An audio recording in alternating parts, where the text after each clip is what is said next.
What's up everyone? Cade here from MP Tennis. Hope you guys are doing great today. Today we are going to be talking about attacking footwork. So if you guys struggle with attacking footwork or approaching the net and your footing does not feel right, this is your video. We're going to cover one of the most important attacking footwork patterns today, and that is known as the lift and land, and as I like to call it, the Roger Federer attacking footwork pattern. But before we get any further, if you guys are not subscribed to the channel, please subscribe so you guys don't miss any videos. We've seen a lot of growth, and we love seeing that. We love seeing that you guys love our content. So if you aren't subscribed, click that button down below.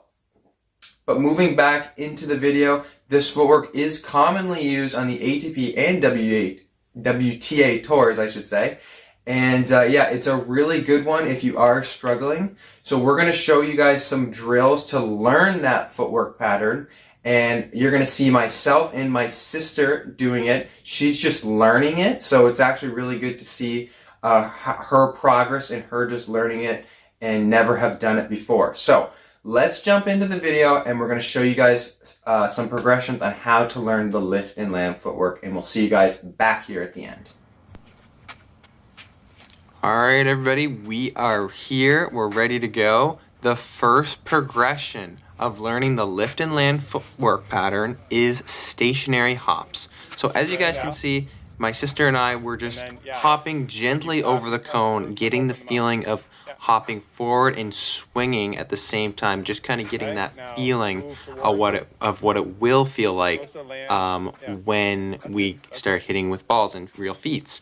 So if you even want to go to our easier progressions, you can just hop on one foot, but we didn't really do that. We kind of just went straight into here, but if you guys would like to do that, that's one that you guys can definitely do. So same thing, still kind of getting that feel on the backhand side. We're just showing you guys some different angles from the side, from the front. Now we're getting into some moving hops. So we're moving more force through to the cones. So taking a little bit more of a step back to make it more like a more match scenario, I guess you could say. So just making it more like a match scenario, taking a couple steps back, a couple shuffles in, and then hopping, doing the lift and land pattern over the cone. We do this on the forehand and the backhand side, as you guys will see. And we'll show you guys it from some different angles as well. The backhand now. Okay, all right.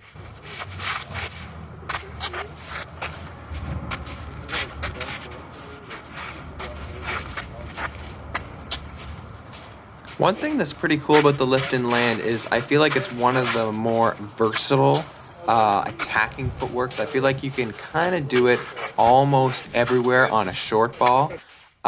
It's really a ball that you take from about knee to hip height. However, you can do it if it's a little lower than your knees, but it becomes a little bit more difficult. But I feel like you can kind of, if you have to, you can kind of force yourself into doing it sometimes. But it's definitely a really good one to learn if you haven't learned it yet for your attacking footwork and moving forward.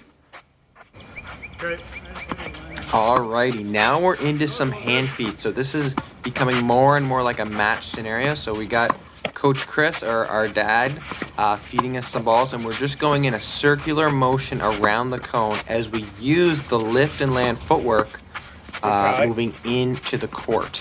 So I'm going to hit a lift and land, then I go back around the cone, then Callie comes in, and then I go again, and we just kind of keep going in this motion. This is actually Callie's first time learning it, so I feel like she actually did a great job of picking up and learning it right away. She's pretty good that way, unlike myself. I do tend to take a little bit longer to learn things like this, but she's good at them. So now we are showing you just a different angle. We have some cones lined up around 3/4 court, so that's where we are aiming. We're trying to get it past the cones. Can't say we were very successful. The intensity probably wasn't where it should be either. I think we were really tired this day, but it's always good to use cones too as well, just to give you guys a target. So now we're going to be doing exactly what we did, but we're going to be moving forward, having a split step, and then taking the volley. So as you guys can see, I went for the approach using the lift and land footwork. And then I'm going to be going for the volley back the other way. So as you can see, deep ball, then volley, then Callie will come in and do the same thing. And you guys can do this both on the forehand and the backhand side. It's both to work on both sides, as you'll be taking short balls on your forehand side and your backhand side. So make sure you do both sides.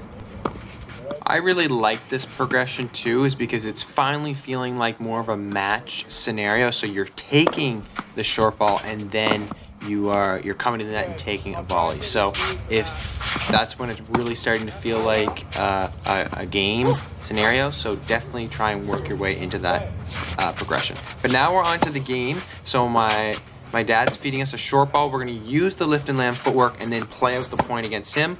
So you see me use the footwork, come in, take a volley, and then just keep playing out the point. So during this game, my sister and I were alternating, and we would keep our own score. So let's say I get a point off my dad, then it's 1-0.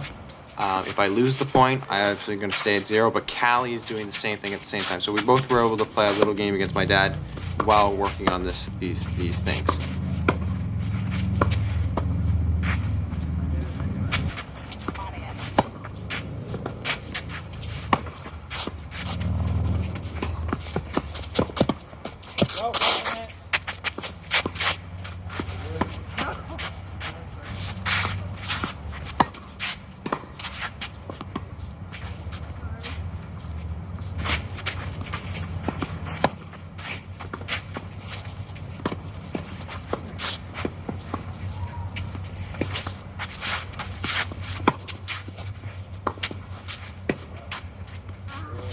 So as you guys will see in this next part, I wasn't able to do the lift and land right here, but I did do another attacking footwork. If you guys want to see that, leave us a comment and we'll talk about it in a future video.